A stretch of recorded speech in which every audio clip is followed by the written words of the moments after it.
Welcome back to my YouTube channel guys. ਅੱਜ ਦੀ ਜਿਹੜੀ ਵੀਡੀਓ ਹੈਗੀ ਆ ਉਹ ਹੈਗੀ ਆ ਜਦੋਂ ਵਿਦ ਈਅਰਸ ਹੋਵੇ। ਆਪਾਂ ਜਦੋਂ ਮੰਨ ਲਓ ਕੋਈ ਵੀ ਟੇਬਲ ਆਉਂਦਾ ਜਿੱਦਾਂ ਬਾਰ ਪਾਈ ਟੇਬਲ ਲਾਈਨ, ਆਪਾਂ ਸੇਮ ਸਟਰਕਚਰ ਹੀ ਯੂਜ਼ ਕਰਾਂਗੇ, ਬਟ ਜਦੋਂ ਈਅਰਸ ਦਿੱਤੇ ਹੋਣ ਉਦੋਂ ਹੀ ਯੂਜ਼ ਕਰ ਸਕਦੇ ਹਾਂ।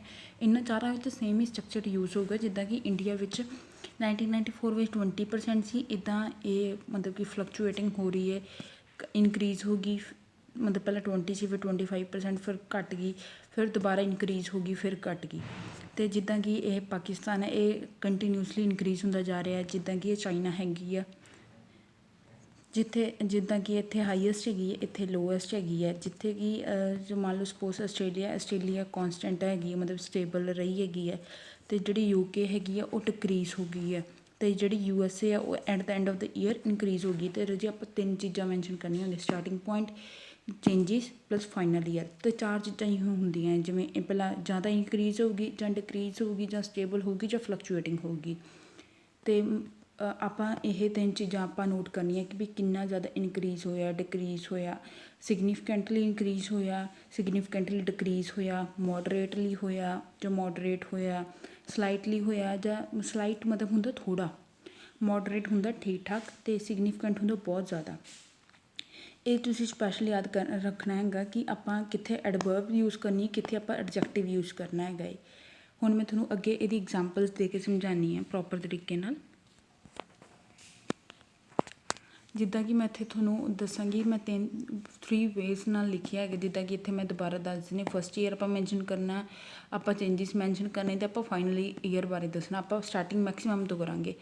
ਕਮੈਂਸਿੰਗ ਐਟ, ਇਹ ਜੀਨਟ ਸੈਂਟੈਂਸ ਹੁੰਦਾ ਹੈ ਰਜੇ, ਜਿਹੜਾ ਮਤਲਬ ਕਿ ING ਤੋਂ ਸ਼ੁਰੂ ਹੁੰਦਾ। Commencing at 70%, which was the highest population of China in 1994, later it decreases moderately. ਇੱਥੇ ਐਡਵਰਬ ਯੂਜ਼ ਕੀਤਾ। To 45% in 1998। ਅਤੇ ਆਪਾਂ ਟੂ ਵਾਲਾ ਬਾਏ, ਵਿਦ, ਫਰੋਮ, ਇਹ ਆਪਾਂ ਨੂੰ ਪਤਾ ਹੋਣਾ ਚਾਹੀਦਾ ਕਿ ਆਪਾਂ ਇਹ ਕਿਸ ਤਰੀਕੇ ਨਾਲ ਯੂਜ਼ ਕਰ ਸਕਦੇ ਹਾਂ। ਜਿੱਦਾਂ ਬਾਏ 'ਚ ਆਪਾਂ ਮਾਈਨਸ ਕਰਕੇ ਲਿਖ ਸਕਦੇ ਹਾਂ, ਬਾਏ 25%, ਵਿਦ 25%, ਇਹ ਵੀ ਆਪਾਂ ਮਾਈਨਸ ਕਰਕੇ ਲਿਖ ਸਕਦੇ ਹਾਂ। ਜਿੱਦਾਂ ਹੁਣ ਆਪਾਂ ਲੇਟਰ ਤੋਂ ਮੰਨ ਲਓ ਆਪਾਂ ਆਹ ਵਾਲੀ ਲਾਈਨ ਨਹੀਂ ਯੂਜ਼ ਕਰਨਾ ਚਾਹੁੰਦੇ, ਤਾਂ ਆਪਾਂ ਇੱਦਾਂ ਵੀ ਲਿਖ ਸਕਦੇ, ਮਤਲਬ suppose there was a moderate decrease of 25% from 1994 to 1998। ਨਹੀਂ ਤਾਂ ਆਪਾਂ ਇੱਦਾਂ ਵੀ ਲਿਖ ਸਕਦੇ ਹਾਂ, later this proportion had moderate decrease of 25% from 1994 to 1998। ਨਹੀਂ ਤਾਂ ਆਪਾਂ ਇੱਦਾਂ ਵੀ ਲਿਖ ਸਕਦੇ ਹਾਂ, later this proportion constituted the difference of, ਇੱਥੇ ਮੈਂ ਕੀ ਲਿਖਿਆ, ਡਿਫਰੈਂਸ, ਮਤਲਬ ਕਿ ਕਿੰਨਾ ਡਿਫਰੈਂਸ ਆਇਆ ਸੀ, 25%, ਡਿਫਰੈਂਸ ਆਫ 25% ਫਰੋਮ 1994 ਟੂ 1998। ਇੱਥੇ ਆਪਾਂ ਮੈਨਸ਼ਨ ਕੀਤਾ ਸੀ ਚਾਈਨਾ ਦਾ। ਜਿੱਦਾਂ ਕਿ ਇੱਥੇ ਤੁਸੀਂ ਦੇਖ ਸਕਦੇ ਹੋ, ਚਾਈਨਾ ਦਾ ਪਹਿਲਾਂ 70% ਸੀ, ਲਾਸਟ 'ਤੇ ਕਿੰਨਾ ਆ ਗਿਆ ਸੀ, 45%। ਇਸ ਤਰੀਕੇ ਨਾਲ ਆਪਾਂ ਲਿਖ ਸਕਦੇ ਹਾਂ। ਹੁਣ ਆਪਾਂ ਆਉਂਦੇ ਹਾਂ, ਲਿਖਦੇ ਲੀਸਟ, ਸਭ ਤੋਂ ਘੱਟ ਵਾਲਾ ਕਿਹੜਾ ਸੀ। However the least percentile could be noticed of USA with mere 2% in the first year. Thereafter the population jumped to 20% in 1998। ਜਾਂ ਲਿਖ ਸਕਦੇ population was tenfold in final year। ਇਹਦੀ ਜਗ੍ਹਾ 'ਤੇ ਦੇਅਰ ਆਫਟਰ ਦੀ ਜਗ੍ਹਾ 'ਤੇ ਆਪਾਂ ਆਹ ਵਾਲੀ ਲਾਈਨ ਵੀ ਯੂਜ਼ ਕਰ ਸਕਦੇ ਹਾਂ। ਜਿੱਦਾਂ ਹੁਣ ਤੁਸੀਂ ਇੱਥੇ ਦੇਖੋ ਰਜੇ, ਇੱਥੇ USA ਦੀ ਕਿੰਨੀ % ਸੀਗੀ, 2% ਸੀ, ਉਦੋਂ ਬਾਅਦ ਹੋ ਗਈ 20। 20 ਡਿਵਾਈਡਡ ਵਿਦ 2 ਕਿੰਨਾ ਹੋਊਗਾ, 10। ਤਾਂ ਆਪਾਂ ਇੱਥੇ ਕੀ ਲਿਖਿਆ, 10fold। ਜਾਂ ਆਪਾਂ ਸਿੰਪਲ ਵੀ ਲਿਖ ਸਕਦੇ ਹਾਂ ਵੀ ਪਾਪੂਲੇਸ਼ਨ ਜੰਪ ਕਰ ਗਈ 20% ਆਹ ਵਾਲੇ ਈਅਰ ਵਿੱਚ। ਇਹਨਾਂ ਦੋਨਾਂ ਵਿੱਚੋਂ ਆਪਾਂ ਕੋਈ ਵੀ ਵੇ ਲਿਖ ਸਕਦੇ ਹੈਗੇ ਹਾਂ। ਹੁਣ ਮੈਂ ਤੁਹਾਨੂੰ ਅੱਗੇ ਹੋਰ ਐਕਸਪਲੇਨ ਕਰਦੀ ਹਾਂ। Moreover, the population of Pakistan was 5 times in 1998। ਮੈਂ ਬ੍ਰੈਕਟ 'ਚ ਰਾਜੇ ਇੱਥੇ ਲਿਖੇ 50%, ਦੈਨ ਦੈਟ ਆਫ 1994 10%। ਜਿਵੇਂ ਕਿ ਇੱਥੇ ਪਾਕਿਸਤਾਨ ਦੀ ਪਾਪੂਲੇਸ਼ਨ ਸੀ 10%, 10% ਤੋਂ ਇਨਕਰੀਜ਼ ਹੁੰਦੀ 50% 'ਤੇ ਆ ਗਈ। ਆਪਾਂ ਪਹਿਲਾਂ 50% ਬਾਰੇ ਦੱਸਤਾ ਵੀ ਇੰਨੇ ਸਾਲ 'ਚ 50% ਪਾਪੂਲੇਸ਼ਨ ਸੀਗੀ। ਉਦੋਂ ਬਾਅਦ ਮੈਂ ਦੱਸਤਾ ਕਿ 10% ਸੀਗੀ 1994 ਵਿੱਚ। ਅਤੇ ਆਪਾਂ ਉਦੋਂ ਅੱਗੇ ਕੀ ਕਰ ਸਕਦੇ ਹਾਂ, ਜਿਵੇਂ BP2 ਦੀ ਸਟਾਰਟਿੰਗ ਕਰਨੀ ਆ, ਪ੍ਰੋਬਿੰਗ ਫਰਦਰ, ਸਿੰਪਲ ਤਰੀਕੇ ਨਾਲ ਸਟਾਰਟ ਕਰਤਾ ਮੈਂ ਰਜੇ। Probing further, the population of India was 20% as compare to 50% of Australia in 1994। ਮੈਂ ਇੱਕ ਦੂਜੇ ਦਾ ਆਪਸ ਵਿੱਚ ਦੀ ਵੀ ਕੰਪੈਰੀਜ਼ਨ ਕਰਤਾ। ਜਿੱਦਾਂ ਕਿ ਇੱਥੇ ਮੈਂ ਇੰਡੀਆ ਦੀ ਪਾਪੂਲੇਸ਼ਨ ਬਾਰੇ ਦੱਸਿਆ, ਅਤੇ ਉਦੋਂ ਬਾਅਦ ਮੈਂ ਦੱਸਿਆ ਆਸਟ੍ਰੇਲੀਆ ਦੀ ਪਾਪੂਲੇਸ਼ਨ। ਇਹਨਾਂ ਦੋਨਾਂ ਦਾ ਆਪਸ ਹੀ ਮੈਂ ਕੰਪੈਰੀਜ਼ਨ ਕਰ ਰਹੀ ਹਾਂ। ਅਤੇ ਆਪਾਂ ਐਜ਼ ਕੰਪੇਅਰ ਟੂ ਦੀ ਜਗ੍ਹਾ 'ਤੇ ਆਪਾਂ ਐਸ ਅਗੇਂਸਟ ਟੂ ਵੀ ਲਿਖ ਸਕਦੇ ਹਾਂ। ਆਪਾਂ ਇਹਨਾਂ ਚਾਰਾਂ ਵਿੱਚੋਂ ਕੋਈ ਵੀ ਵਰਡ ਲਿਖ ਸਕਦੇ ਹੈਗੇ ਆ। ਜੇ ਆਪਾਂ ਇੱਦਾਂ ਨਹੀਂ ਤੁਸੀਂ ਲਿਖਣਾ ਚਾਹੁੰਦੇ ਤਾਂ ਆਪਾਂ ਇੱਦਾਂ ਵੀ ਲਿਖ ਸਕਦੇ। The population of India and Australia was 20% and 50% respectively in 1994। Respectively ਦੀ ਜਗ੍ਹਾ 'ਤੇ ਆਪਾਂ ਕੋਰਸਪੋਂਡਿੰਗਲੀ ਵੀ ਲਿਖ ਸਕਦੇ ਹਾਂ।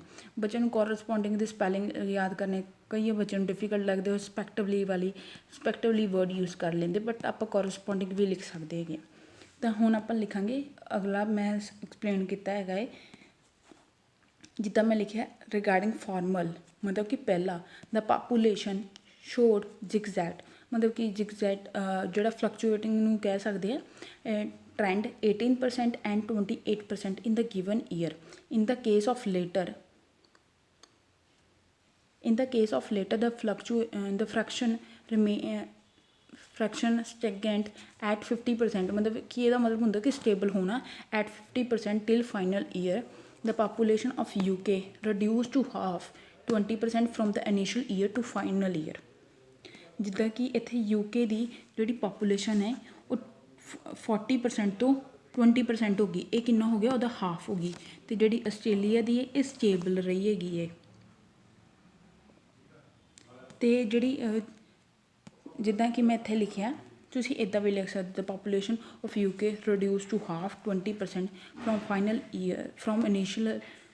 From starting year to final year. ਇਹਨੇ ਡਿਕਰੀਜ਼ਿੰਗ ਟਰੈਂਡ ਸ਼ੋ ਕੀਤਾ। ਤੁਸੀਂ ਡਿਫਰੈਂਟ ਵੇ ਨਾਲ ਵੀ ਲਿਖ ਸਕਦੇ ਹੋ, ਬਟ ਮੈਂ ਇੱਦਾਂ ਲਿਖਿਆ ਹੈਗਾ, ਤੁਸੀਂ ਇਸ ਵੇ ਨਾਲ ਲਿਖ ਸਕਦੇ ਹੋ।